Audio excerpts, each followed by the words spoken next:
책 읽어주는 여자 레인보우의 이솝 우화.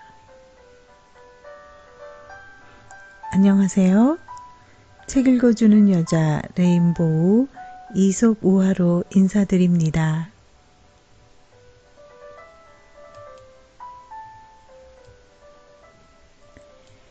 이솝 우화란 고대 그리스에 살았던 노예이자 이야기꾼이었던 이솝이 지은 우화 모음집을 말합니다. 우화는 일반적으로 사람처럼 행동하고 말하는 동물들을 주인공으로 삼으며 인간의 어리석음과 약점들을 부각시키기 위해 지어낸 이야기라고 하죠. 고대 그리스의 우화 작가인 이솝은 원래 노예였으며 동물에 빗대어 인간 세계를 꼬집는 이야기를 많이 썼다고 합니다. 이솝의 본래 이름은 아이소포스이며 이솝이라는 이름은 영어식으로 발음한 것이라고 하네요. 이솝은 노예의 아들로 태어나 게다가 말더듬이의 원숭이처럼 생겨서 늘 외톨이였다고 합니다.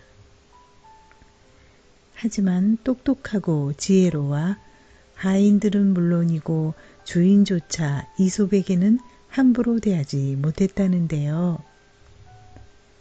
그러한 이솝의 지혜를 엿본 이웃나라 사모스의 철학자 크잔토스가 노예시장에 나온 이솝을 아주 마음에 들어 했고, 그 뒤 이솝은 크잔토스와 함께 지내며 자신의 지혜를 나누어 주기도 했다고 합니다.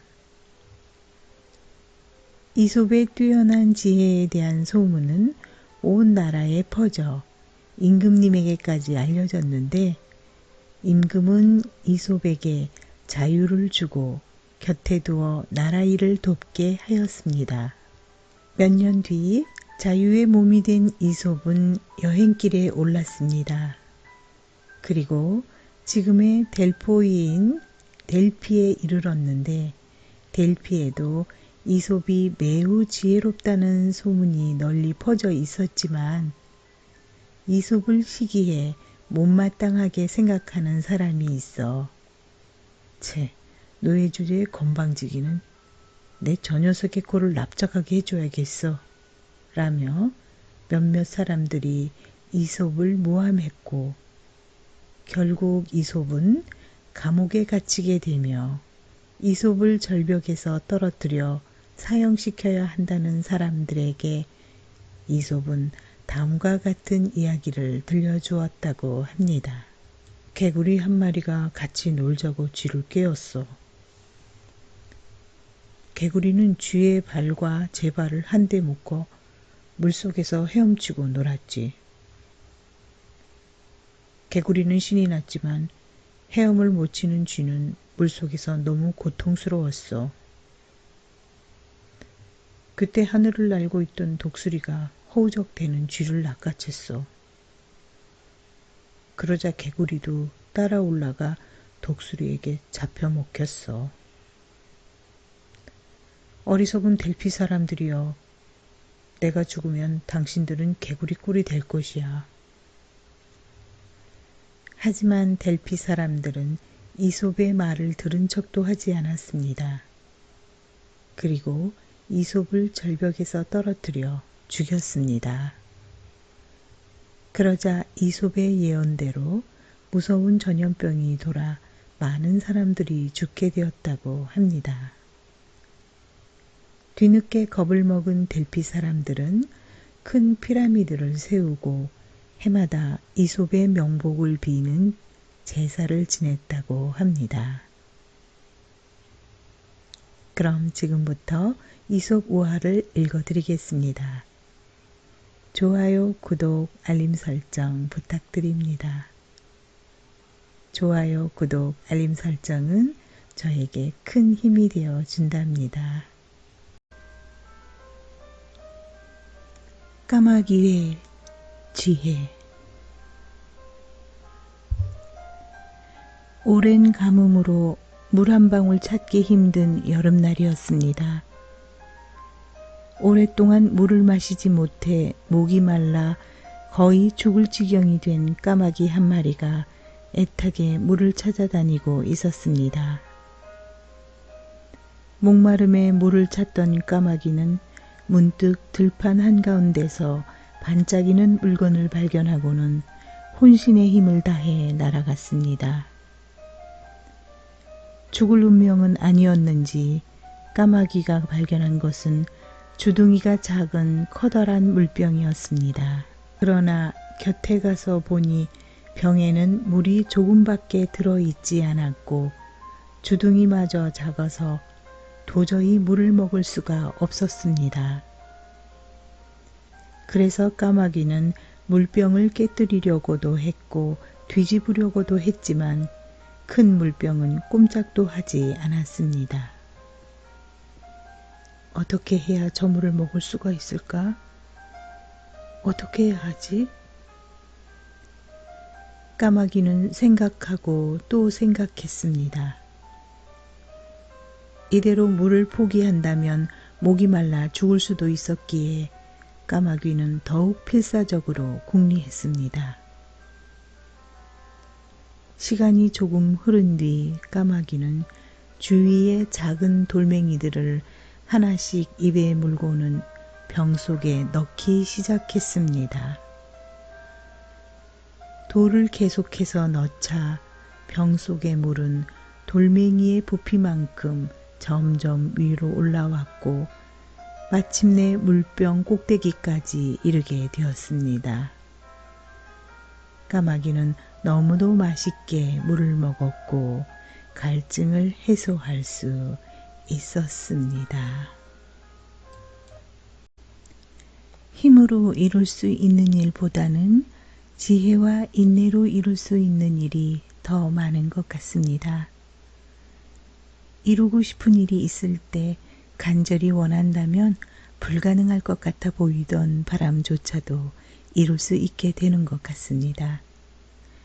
하지만 간절히 원하는 만큼의 노력과 끈기도 수반되어야 한다는 뜻이 담겨져 있네요. 다음 이야기는 늑대와 새끼양입니다. 늑대가 물을 마시기 위해 개울가로 내려왔습니다. 그런데 마침 개울 아래쪽에서 새끼양 한 마리가 물을 마시고 있는 것이 보였습니다. 늑대는 배도 고프던 참이어서 새끼양을 잡아먹어야겠다고 생각하고 새끼양에게로 천천히 다가갔습니다. 이놈, 이곳은 모든 동물들이 물을 마시는 곳인데 어째서 이렇게 흙탕물을 일으켜 물을 못 마시게 하느냐? 하며 늑대는 트집을 잡기 시작했습니다. 늑대님, 저는 개울가에서 물을 마시기만 했지 개울 속에는 들어가지도 않았어요. 그리고 제가 있는 곳은 늑대님보다도 아래에 있기 때문에 흙탕물이 일었다고 해도 그 위쪽에 물이 흐려질 까닭은 없어요. 새끼양이 무서워하면서도 모두 옳은 말만 했기 때문에 늑대는 할 말이 없었습니다. 하지만 늑대는 또 다른 트집을 잡기 시작했습니다. 그래, 그 말은 맞는다고 치고 네가 작년에 우리 아버지에게 욕을 하고 도망쳤지? 아니에요, 늑대님. 저는 태어난 지 얼마 되지 않았어요. 작년에는 태어나지도 않았는데 어떻게 그런 일을 할 수가 있겠어요? 새끼양의 침착한 대답에 말문이 막힌 늑대는 새끼양에게 달려들며 이렇게 말했습니다. 네가 하는 말은 전부 너를 정당화시키는 얘기로구나. 내가 너를 잡아먹는 것도 정당한 일이다. 힘이 센 자는 자신의 이익을 위해서 남을 괴롭히고도 자신이 한 일을 정당화합니다. 강한 자가 자신의 이익을 위해 남에게 피해를 주기로 마음먹었다면 약한 자는 그를 막기가 쉽지가 않죠. 약육강식의 이치라고나 할까요? 약자를 먼저 배려해주고 선한 사람이 영향력을 끼치는 사회가 되었으면 하는 개인적인 바람입니다. 다음 이야기는 거위로 착각된 백조. 거위와 백조를 함께 기르는 부유한 사람이 있었습니다. 이 새들의 키우는 목적은 서로 달랐습니다. 백조는 그가 부르는 아름다운 노래를 듣기 위해서였고, 거위는 식탁에 올리기 위해서였습니다. 얼마의 시간이 흘러 거위에게 운명의 시간이 찾아왔습니다. 내일의 잔치를 위해 주인은 캄캄한 밤에 거위를 잡으려고 그들을 키우는 우리로 갔습니다. 너무 어두워서 주인은 거위와 백조를 분간할 수 없어 그만 백조를 잡고 말았습니다. 거위 대신 잡힌 백조는 자신의 죽음을 예상하고 마지막 노래를 부르기 시작했습니다. 주인은 백조의 노랫소리를 알아듣고 그를 풀어주었습니다. 백조의 아름다운 노랫소리가 그의 목숨을 구해준 것입니다. 주인이 어둡기 전에 거위를 잡았다면 백조를 죽일 뻔한 실수는 하지 않았을 것입니다. 준비가 잘 된 일도 시작할 시기가 적절하지 못하면 일을 망쳐버릴 수 있죠. 모든 여건이 충분히 갖추어졌는지 살펴보고 일을 진행해야 한다는 뜻이 들어 있었습니다.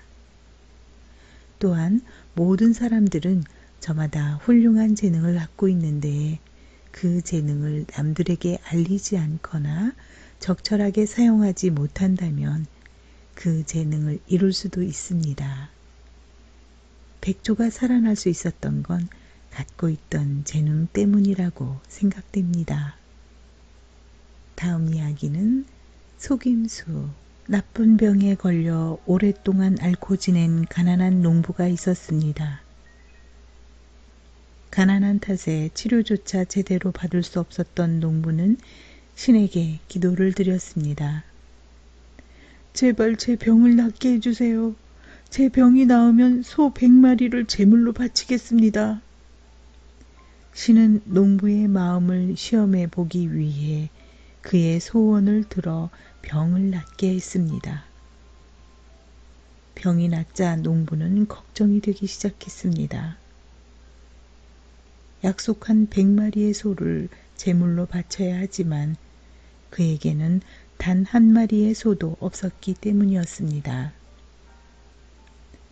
농부는 소기름으로 100마리의 소 모형을 만들어 제단에 그것을 제물로 바치며 말했습니다. 신이시여, 약속대로 100마리의 소를 제물로 바치니 받아주십시오. 신은 그날 밤 농부의 꿈에 나타나 말했습니다. 내일 아침에 바닷가로 가 보아라. 은화 100냥을 벌 것이다. 잠에서 깨어난 농부는 기뻐하며 서둘러 바닷가로 나갔습니다. 바닷가에는 해적들이 있었고 해적들은 농부를 잡아 먼 나라의 노예로 팔아넘겼습니다. 농부의 몸값은 은화 100냥이었습니다. 어려움에서 빠져나오기 위해 지키지 못할 약속을 하며 남을 속이는 사람들은 자신도 거짓말에 속아 큰 상처를 받을 수 있다는 뜻이 내포되어 있는 것 같습니다. 인과응보 사필귀정이라는 사자성어가 떠오르네요. 다음 이야기는 닭과 보석. 어느 날 아침 수탉 한 마리가 암탉들과 함께 맛있는 지렁이나 곡식 나달을 얻기 위해 마당으로 나섰습니다. 한참을 먹이를 찾다가 수탉이 무언가를 발견하고는 암탉을 불렀습니다. 모두 이리 와봐. 이게 뭐지? 아, 이건 보석이에요. 암탉이 대답을 하자 수탉이 다시 말했습니다. 누구나 이런 보석을 발견하면 기뻐할지 모르겠지만 난 이런 보석을 아무리 많이 준다 해도 좋은 보리쌀 몇 알 얻는 것보다 기쁘지 않을 거야. 그러자 암탉들도 말했습니다. 우리들도 마찬가지예요. 필요한 것, 소중한 것은 결코 객관적인 가치로 정해지지 않습니다. 우리가 어떠한 물건이나 일에 큰 의미를 둔다면 그것은 적어도 우리에게는 다른 무엇보다도 소중한 것입니다. 가끔은 내게 진정 소중한 것이 무엇인지 생각해 봐야 할 것입니다. 아무리 값진 것이라도 자신에게 필요한 물건이 아니라면 가치가 없죠. 어떤 사물에 대한 가치는 주관적인 판단에 따른 필요의 정도이죠. 지금까지 5편의 우화를 들려드렸는데요. 많은 생각을 할 수 있는 시간이 되었는지요? 오늘은 여기까지 읽어드리고 다음 편에 또 만나 뵙겠습니다. 끝까지 함께 해주신 구독자 여러분 진심으로 감사드립니다. 좋아요, 구독, 알림 설정 꼭 부탁드립니다. 좋아요, 구독, 알림 설정은 저에게 큰 힘이 되어 준답니다.